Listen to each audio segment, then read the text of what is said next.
नव दिवसीय शतचंडी महायज्ञ एवं शिव महापुराण कथा का कलश यात्रा संपन्न।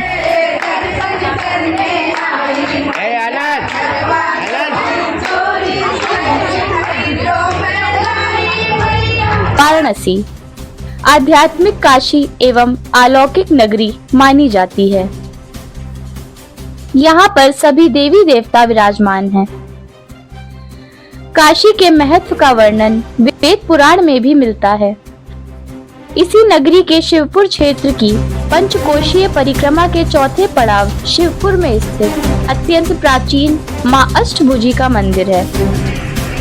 माँ अष्टभुजा मंदिर में विगत वर्षों की भांति इस वर्ष भी माँ के इस प्रांगण में गुप्त नवरात्रि के शुभ अवसर पर नव दिवसीय शतचंडी महायज्ञ एवं शिव महापुराण कथा के प्रारंभ होने से पहले मंदिर प्रांगण में गजानन भगवान का आवाहन किया गया। उत्तराखंड के हरिद्वार क्षेत्र से हरिद्वार में वर्तमान में आश्रम है राधा कृष्ण कृपाधाम, और हमारे पिताजी और जो अष्टभुजी सेवा समिति है उनकी ओर से यहाँ शिव महापुराण की कथा के लिए हम आमंत्रित हैं।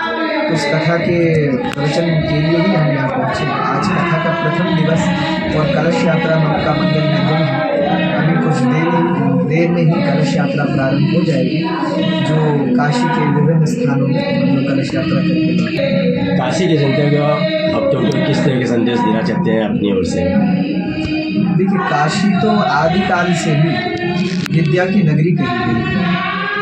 संपूर्ण भारत के लिए शिक्षा का स्थान काशी है, और मुझे तो थोड़ा सा संकोच भी हो रहा है कि काशी को शिक्षा क्या दे सकता है। काशी आदिकाल से ही सबकी गुरु भूमि और गुरु स्थान रहा है। बड़े बड़े भारत के विद्वानों ने और बड़े बड़े मनीषियों ने, बड़े बड़े वेदांत दर्शनों और शास्त्रादि को जानने वालों ने इस काशी की नगरी में रह करके वेद विद्या का और शास्त्र विद्या का अध्ययन किया है। मुझे लगता है काशी में ये वेद विद्या, हमारे शास्त्र, ये ग्रंथ और काशी की ये वैदुष्यता सदा काशी में बनी रहे, ऐसी मैं काशी के लोगों से प्रार्थना कर सकता हूँ। शिक्षा तो नहीं दे सकता। शिव पुराण के बारे में क्या कहेंगे? शिव पुराण की जो कथा चल रही है, आज से शुरुआत होगी, मनुष्य के लिए कितना ये प्रेरणादायक है और कितना फलदायी है? देखिए, मुझे लगता है कि शिव को हमारे यहाँ गुरु कहा गया। चाहे गोस्वामी जी के मानस उठा करके आप देखें तो उसमें कहते हैं गुरुम शंकर रूपिणम। गुरु शंकर जी जो है आदिकाल से गुरु रहे हैं। और हमारे यहाँ गुरु के लिए एक शब्द और कहा जाता है संस्कृत में, आचार्य। आचार्य का अर्थ क्या है? जिसके आचरण में ज्ञान हो उसे आचार्य कहते हैं। और भगवान शंकर की कथा तो दिव्य है ही, वो तो जीवन को बदलने वाली है। यदि आप भगवान शिव को भी देख लें तो उनसे भी सामाजिक व्यवस्था को बनाए रखने का एक अद्भुत संकल्प प्राप्त होता है। क्योंकि आप यदि भगवान शंकर को देखेंगे तो उनमें कुछ भी एक दूसरे से मेल खाने वाला नहीं है। उनके मस्तक पर गंगा है तो तीसरे नेत्र में अग्नि है, यानी जल और अग्नि एक साथ वो धारण करते हैं। आप यदि देखें उनके मस्तक पर चंद्रमा है, और चंद्रमा का एक नाम सोम, और सोम का अर्थ होता है अमृत। तो मस्तक पे अमृत है, और गले में अगर देखें तो गरल, विष, कालकूट भगवान ने धारण किया। तो जल और अग्नि एक साथ रखते हैं, अमृत और विष एक साथ रखते हैं, शस्त्र और संगीत एक साथ रखते हैं, डमरू भी है और त्रिशूल भी है। लेकिन इतनी विविधताओं और विचित्रताओं को भी एक साथ संजो करके भगवान धारण करते हैं। तो हमारा भी जीवन अगर आप देखें तो बहुत विभिन्नताओं में आज बट गया है। परिवार को उठा करके देखें, परिवार के लोगों के स्वभाव को उठा करके देखें। शंकर जी के परिवार में एक तरह अगर गणेश जी का वाहन चूहा है तो दूसरी ओर भगवान शंकर के गले में सर्प है। दोनों एक दूसरे के जन्म से शत्रु हैं। आप अगर कार्तिकेय जी के मोर और भगवान के सर्प को देखें, वो शत्रु हैं। शिव के वाहन नंदी और देवी के वाहन सिंह को देखें तो वो शत्रु हैं। लेकिन इतनी शत्रुता को भी भगवान शंकर एक परिवार के रूप में संजो करके रखते हैं। तो इससे हमें शिक्षा ये लेनी चाहिए कि हमें अपनी गृहस्थी को, हमें अपने परिवार को, हमें अपने समाज को एक सूत्र में कैसे रखना है। समाज में सब एक प्रकार के लोग नहीं होंगे, सब अपनी विभिन्नताओं और विचित्रताओं में ही अंकित होंगे। लेकिन उन अनेक लोगों को एक परिवार में अगर हमें संग्रहित करना है, समाज को अगर हमको इकट्ठा रखना है तो कैसे करें? तो ये भगवान शिव से हमें सीखना चाहिए, और उसी को हम इस कथा के माध्यम से देखें कि भगवान शंकर अपने परिवार को एकजुट कैसे रखते हैं। तो मनुष्य क्यों नहीं इसको अमल करता?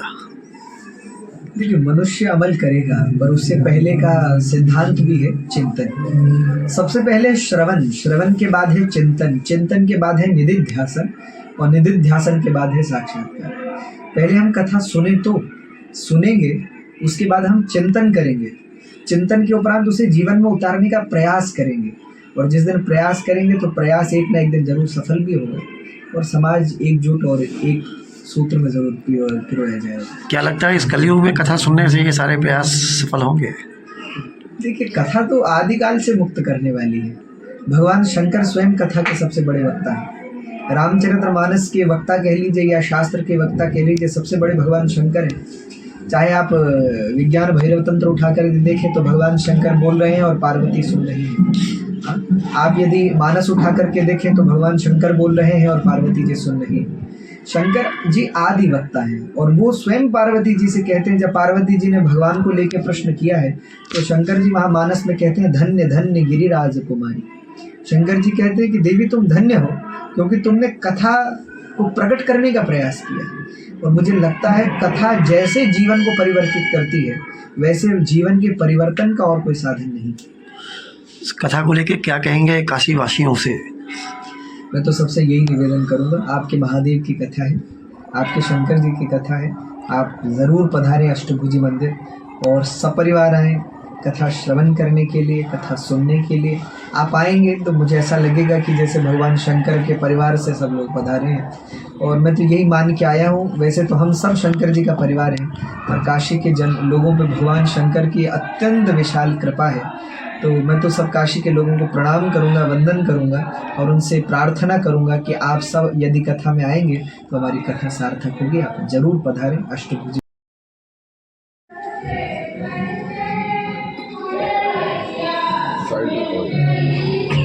गुरु जी इधर देखिए, इधर देखिए।